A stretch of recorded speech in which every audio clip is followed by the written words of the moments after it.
يا اخيرا المغرب اذن. فين الاكل يا امي؟ هموت من الجوع. ماشي هخطف المغرب في السريع عشان بكسل بعد الاكل والله. الله اكبر.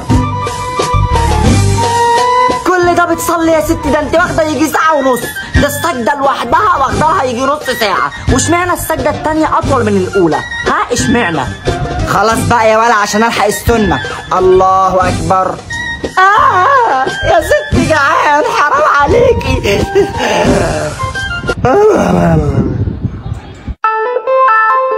السلام عليكم ورحمة الله. السلام عليكم ورحمة الله. ايه ده؟ اذان العشاء دخلت بسرعة والله. اخطفها بسرعة بقى عشان ناكل واحنا رايقين. الله اكبر. بطني حرام عليكي هقع من طولي. بطني.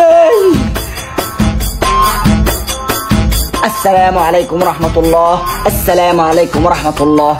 اخد ركعتين بس من التراويح والباقي هبقى اكمله بالليل. الله اكبر.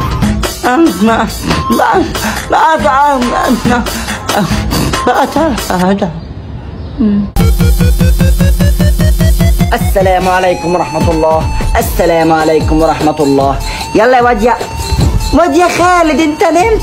خلاص بقى مش هقلقك، هكمل انا التراويح وابقى اصحيك على السحور. الله اكبر. يا حبيبي تشخر ليه؟ طيب ما تسبش الدين، عيب يا ابني حرام.